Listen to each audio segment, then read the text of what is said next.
And Reuters is a news feed organisation. When you see those guys in like stock exchange places with like a bunch of like 4 or 5 screens in front of them, one of those screens will be a Reuters screen or a Bloomberg or whatever, but mainly Reuters, giving the traders up to the minute news so they can make their gambles, make their trades. And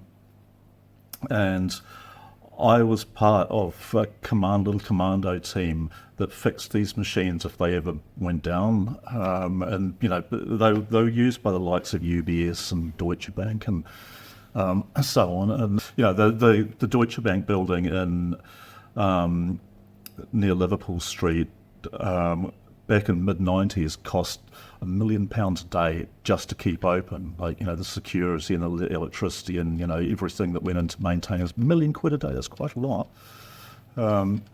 So if one of these, say, Reuters feeds went down, the sort of commando team would jump in the van, screech to a halt outside the whatever bank it was, park illegally, the team would rush in and do what needed to be done. And in the van was, you know, extra tools or, you know, oscilloscopes or thing, or whatever was needed to fix these machines.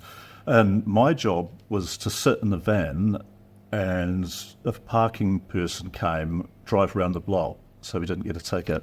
And if they were still there, drive around the block again. So that's sort of what I did all day,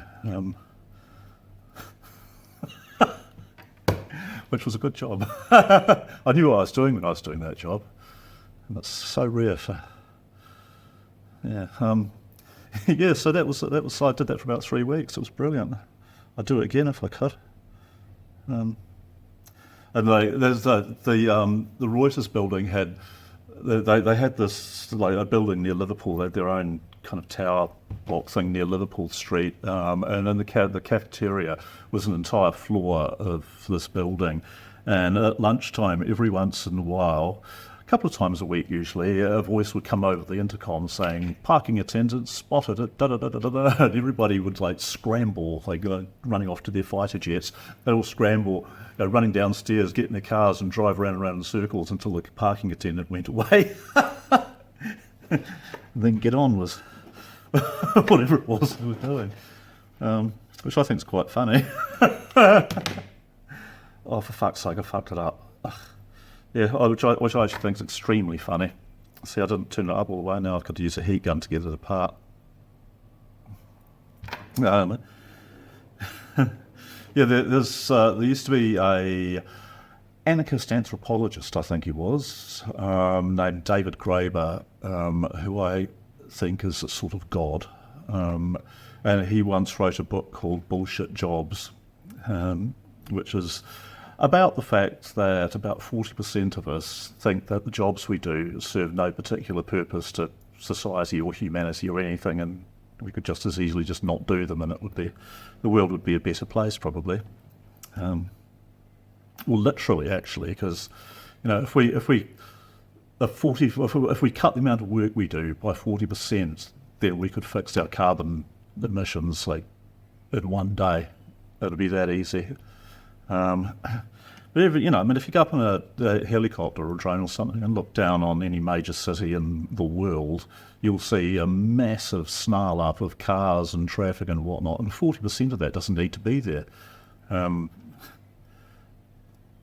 why are we doing it? So we can buy land off each other at higher and higher and higher prices, land that we already own. We are destroying the planet in the service of a legal fiction made up hundreds of years ago by men with powdered wigs with a penchant for raping their slaves. Why the fuck are we still doing this? It makes no sense, and I disapprove of it. Still, there you go. I've bollocked this one up because it's got like thread locker, and I didn't turn it up tightly enough. A thread locker's weird shit, man. You know, but it looks solid. And this is supposed to be medium, but I wouldn't be able to get. You know, you've got to heat it up to get it apart.